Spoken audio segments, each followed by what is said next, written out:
एक बार जोरदार तरीके से पहले लाइक कर दो। ठीक है, फूल है गुलाब का, नशा है शराब का। जल्दी जल्दी लाइक कर दीजिए क्योंकि क्लास है निधि मैम का। तो फटाफट से भैया लाइक करिए और पहले सवाल पे आ जाइए। सवाल नंबर 1 तुम लोगों के नजरों के सामने सवाल बोल रहा, सटोली कोशिकाओं को कंट्रोल कौन करता है? ए ल्यूटिनाइजिंग हार्मोन, बी वृद्धि हार्मोन, सी फॉलिकल स्टिमुलेटिंग हार्मोन या डी प्रोलैक्टिन। ठीक है, आपके सामने बच्चा सवाल आ चुका। सवाल आपके सामने आ चुका। सवाल बहुत सिंपल सा है कि सटोली कोशिकाओं को कंट्रोल कौन करता है? तो मेरे दोस्त याद रखिएगा, ल्यूटिनाइजिंग हार्मोन लीडिंग कोशिकाओं को कंट्रोल करता है। किसको? लीडिंग सेल को कंट्रोल करता है। वृद्धि हार्मोन आपके ग्रोथ को कंट्रोल करता है। प्रोलैक्टिन ये दुग्ध का निर्माण करता है। प्रोलैक्टिन क्या करेगा भैया? दुग्ध का निर्माण करेगा। ये आपको याद रखना है। तो बचा कौन? बचा आपका वृद्धि हार्मोन। ठीक है, सटोली कोशिकाओं को कंट्रोल कौन करता है? वृद्धि हार्मोन करता है। Option number B. आई हो मोरी मैया।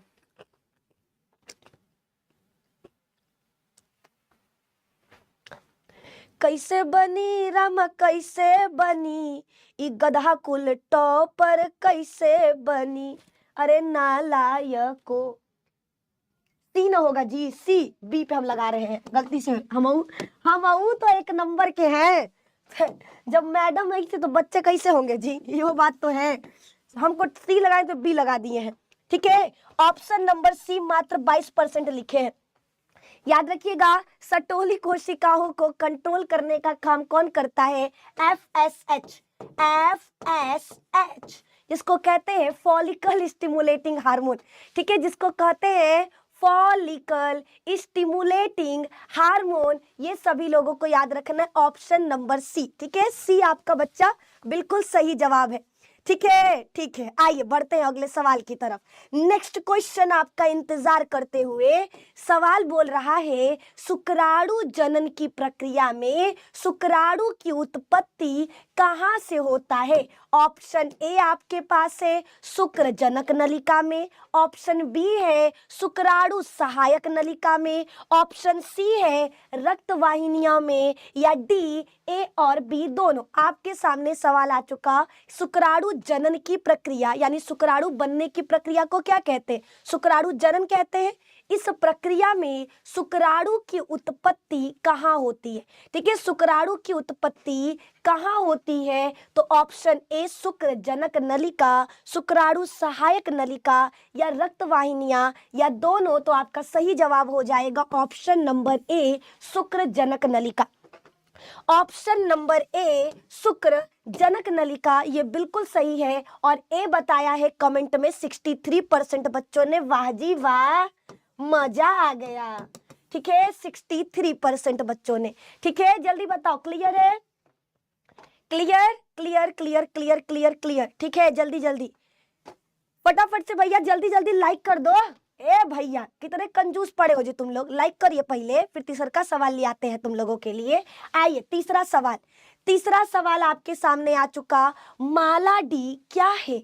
माला D A option number A बुखार की दवा है, ऑप्शन नंबर बी गर्भ निरोधक गोली है, ऑप्शन नंबर सी जॉन्डिस की दवा है, या विटामिन की गोलियां हैं। अभी नहीं कि किसी के घर में भैया सहेली माला डी दिखे आए। भैया तुम लोग नालायक नहीं हो, पढ़े लिखे बच्चे हो, बायो के बच्चे हो, निधि मैम के स्टूडेंट हो, सबको पता है। सबको पता चल चुका है कि माला डी सहेली ये बुखार की दवा नहीं है, ये जॉन्डिस की दवा नहीं है, ये विटामिन की गोली नहीं है। तो क्या है? माला डी गर्भ निरोधक गोली है।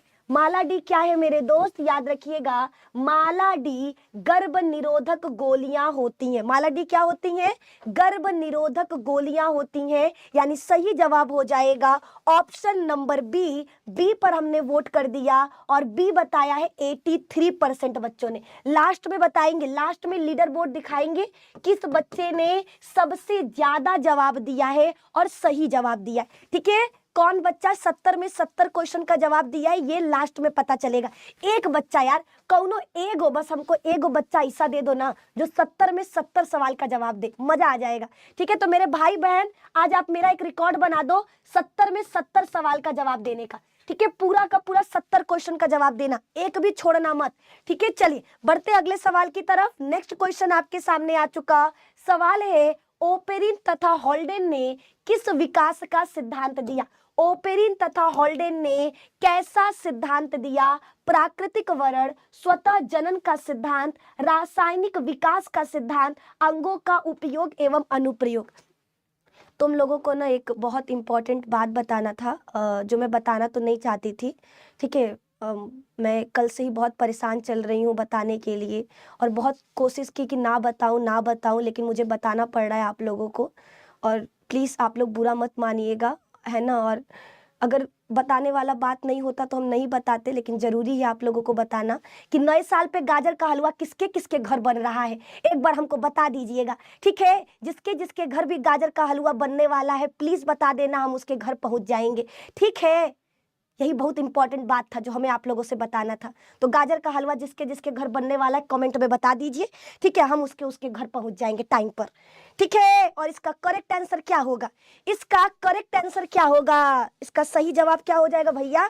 सही जवाब हो जाएगा ओपेरिन तथा हॉल्डेन ने, ओपेरिन तथा हॉल्डेन ने क्या दिया था भैया? रासायनिक विकास का सिद्धांत दिया था, यानी ऑप्शन नंबर सी, यानी ऑप्शन नंबर सी, ये आपको याद रखना है। ठीक है, ऑप्शन नंबर सी ये सभी को याद रखना है। सी पर हमने टिक कर दिया, और सी बताया है 46% बच्चों ने, सी बताया है 46% बच्चों ने।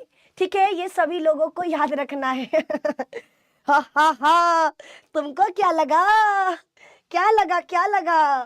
तुम्हारी निधि में बहुत चालाक है, चालाक। ठीक, चलो अगले सवाल की तरफ। नेक्स्ट क्वेश्चन आपका इंतजार करते हुए सवाल है कि मिलर ने अपने प्रयोगशाला में क्या बनाया? ठीक है, आपका सवाल है बच्चा, मिलर ने प्रयोगशाला में क्या, सर इतना टाइम पानी लाने में भगवान, हमें ऐसा लगा कुआं खोद के आप लोग निकाल रहे हैं। ठीक है, आपको पता हम पिछले क्लास से पानी का इंतजार कर रहे थे, पिछले क्लास से पानी का इंतजार कर रहे थे, अब पानी आया है। हमको लग रहा है ये लोग कुआं खोदे हैं, खोद करके पानी निकाले हैं और फिर उसको निधि मैम के पास लेकर आए हैं। वाह, अरे वाह, हाँ बताए होते तो हम कुआं खोद देते एगो। हाँ, पानी आ गया, अब गला को थोड़ा सा आराम मिलेगा। और इसका सही जवाब, अरे पोलवे नहीं दिए हैं। ठीक है, चलो बताओ, मिलर ने प्रयोगशाला के अंदर, देखो भैया मिलर ने अपना प्रयोग किया था और इन्होंने किसको? रासायनिक विकास के सिद्धांत को प्रूव किया था। किसको भैया? रासायनिक विकास के सिद्धांत को प्रूफ किया।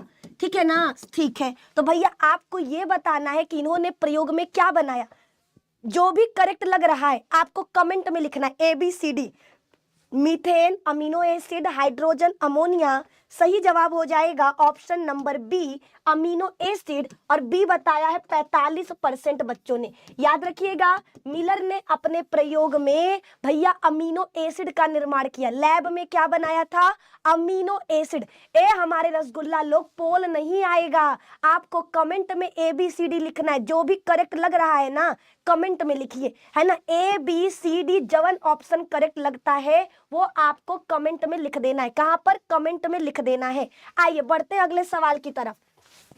नेक्स्ट क्वेश्चन भैया, भ्रूणपोष में कितने क्रोमोसोम पाए जाते हैं? अगला सवाल आ चुका, भ्रूणपोष के अंदर कितने क्रोमोसोम होते हैं? अगुणित, द्विगुणित, त्रिगुणित या A और B दोनों? तो मेरे दोस्त याद रखिएगा, भ्रूणपोष का निर्माण नर युग्मक और द्वितीयक केंद्रक के मिलने से होता है। जब नर युग्मक और द्वितीयक केंद्रक आपस में मिलते हैं तो भ्रूणपोष बनता है, और भ्रूणपोष हमारा कैसा होता है मेरे दोस्त? त्रिगुणित होता है। भ्रूणपोष कैसा होता है मेरे दोस्त? याद रखिएगा, भ्रूणपोष त्रिगुणित होता है, ऑप्शन नंबर सी, और सी बताया है लगभग 53% बच्चों ने, जो बिल्कुल सही जवाब है, जो बिल्कुल सही जवाब है। आइए अगला सवाल, नेक्स्ट क्वेश्चन आपके सामने आ चुका, वायु परागित पुष्प सामान्यतः होते हैं। ठीक है, ऐसे पुष्प जिनमें वायु के द्वारा परागण होता है। ठीक है, वायु के द्वारा परागण करने वाले पुष्प कैसे होते हैं ये आपको बताना है। ठीक है, ए आकर्षक होते हैं, बी छोटे होते हैं, सी रंगहीन होते हैं, या डी बी और सी दोनों। तो मेरे दोस्त याद रखिएगा, ऐसे पुष्प जिनमें वायु के द्वारा परागण होता है, जैसे इसका एग्जाम्पल क्या क्या हो जाएगा, गेहूं, मक्का, धान। मेरे दोस्त एग्जाम्पल याद रखना, गेहूं, मक्का, धान, इन तीनों में वायु के द्वारा परागण होता है और ये छोटे और रंगहीन होते हैं। सही जवाब हो जाएगा ऑप्शन नंबर डी, बी और सी दोनों। ठीक है, सही जवाब होगा ऑप्शन नंबर डी, बी और सी दोनों। डी पर हमने टिक कर दिया, डी बताया है लगभग 46% बच्चों ने। आइए बढ़ते अगले सवाल की तरफ। नेक्स्ट क्वेश्चन आपके सामने आ चुका, विडाल टेस्ट के द्वारा हम किसका पता लगाते हैं। ठीक है, अगला सवाल आ चुका, विडाल जांच से किसका पता लगाया जाता है, एड्स का, मलेरिया का, तपेदिक का या टाइफाइड का। ठीक है, विडाल भैया देखो, एड्स का पता लगाने के लिए हम एलिसा का इस्तेमाल करते हैं। किसका, एलिसा का इस्तेमाल करते हैं, जिसका पूरा नाम होता है एंजाइम लिंक्ड इम्यूनोसॉर्बेंट एसे। विडाल टेस्ट का पता लगाने के लिए, अरे विडाल के द्वारा हम टाइफाइड का पता लगाते हैं, जो भैया साल्मोनेला टाइफी नामक जीवाणु के कारण होता है। साल्मोनेला टाइफी नामक जीवाणु के कारण होता है। ऑप्शन नंबर डी, डी पर हमने वोट कर दिया और डी लगभग बताया 74% बच्चों ने। बहुत बढ़िया जवाब। आइए अगला सवाल, नेक्स्ट क्वेश्चन है बच्चा, कान्हा राष्ट्रीय अभयारण्य मशहूर है किस चीज के लिए। ठीक है, कान्हा नेशनल पार्क किसके लिए फेमस है। ऑप्शन ए पक्षियों के लिए, बी घड़ियाल के लिए, सी गेंडा के लिए, या डी बाघ के लिए। तो मेरे दोस्त याद रखना, कान्हा राष्ट्रीय उद्यान बाघों के लिए फेमस है। कान्हा राष्ट्रीय उद्यान किसके लिए फेमस है मेरे दोस्त, ऑप्शन नंबर डी, बाघों के लिए फेमस है। डी पर हम कर देते हैं टिक। ठीक है, डी पर हमने टिक कर दिया, आप लोग भी डी लिख दो जल्दी जल्दी। गेंडा नहीं होगा, बाघ होगा, बाघ है ना। और डी बताया लगभग 79%। अगर आप इन 79% बच्चों में हो बच्चा, तो तुम लोगों को नजर ना लगे, तुम लोग बहुत बढ़िया पढ़ रहे हो। लेकिन अगर आप इन 5 5 5 9 इन बच्चों में से हो, तो अरे गधा लोग, तनी शर्म कर लो, तनी लाज लाओ अपने अंदर, है ना। कुल तो घोर के पी गए हो, टीना की दुकानी पर बेचकर संपपड़ी खा गए हो रे। अरे गधा लोग, तुम लोगों को इतना आसान सवाल का जवाब नहीं पता है। शर्म करो, शर्म। चुल्लू भर पानी अपने मुंह पे मारो और जाग जाओ, काहे कि ई साल पूरा खत्म हो चुका है, नया साल आ चुका है, 30 दिन बचा है परीक्षा में। तनी शर्म ला दीजिए अपने अंदर, जो घोर के पिए हो आप लोग, है ना। चलो बढ़ते हैं आगे की तरफ। नेक्स्ट